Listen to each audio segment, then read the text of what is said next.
Over the weekend, U.S. Senator Chris Van Hollen endorsed Zohran Mamdani, a candidate gaining traction in the New York mayoral race, making headlines as a Democratic socialist. While other Democratic lawmakers are following Van Hollen's lead, Fox 45's Jessica Babb is pressing Governor Wes Moore to see where he stands. Jessica.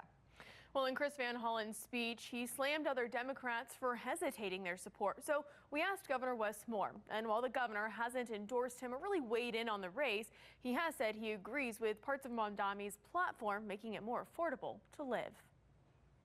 As the New York mayoral race heats up, U.S. Senator Chris Van Hollen, who represents Maryland, is taking a stand. You know that the Democratic Party is facing a reckoning. Endorsing Zohran Mamdani, a member of the New York State Assembly, describing himself as a Democratic socialist. He's vowing to lower the cost of living for New Yorkers. He is focused on ensuring that people can afford to live in the place that they work. That should be our goal in New York City, Des Moines, and every town and city and place across the United States of America. Van Hollen then calling out other Democratic lawmakers, especially in the House and Senate, who he says have stayed on the sidelines. That kind of spineless politics is what people are sick of. They need to get behind him and get behind him now. This weekend, in an op-ed, New York's Governor Kathy Hochul endorsed Mamdani too. And I thought his endorsement was a very smart move in that respect, because the issues that in that race that Mamdani's really talking about is affordability. And a lot of people are concerned about the inflation rate, a possible recession occurring, and affordability strikes a chord.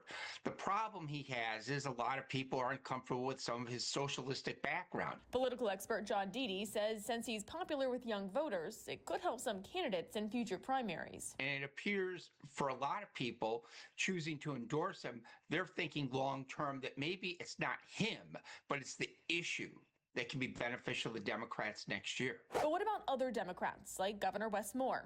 We sent questions to the governor's office and his re-election campaign, asking if he supports Mamdani. So far, we've yet to get an answer. There's no reason for Wes Moore to endorse because he has no competitive primary or concerns. He still has high favorabilities among Democrats. If he was to face someone like Larry Hogan and get bashed with the term socialist, that could be one hell of a problem. But back in July, Governor Moore did say... It's fascinating because I have not followed the race as closely or the policy as closely. However, I love you and I don't believe you. No, and it's true. I really haven't. But the thing that I have followed is the narrative, because I think the narrative around affordability is right. And I think that, honestly, it's the same thing we've pushed in Maryland, where the way we approach it is I focus on pathways to work, wages, and wealth. And while many have been critical of Governor Moore's plan to address affordability here in the state of Maryland, as far as a possible endorsement goes, the governor's office referred us to his re-election campaign, and we've still yet to hear back. But when we do, we'll let you know what they have to say. In the studio, Jessica Babb, Fox 45 News. Hi, I'm Maxine Stryker. Thanks for watching. Don't forget to like this video and subscribe to our channel, and check out Fox Baltimore on social media to find more stories like this.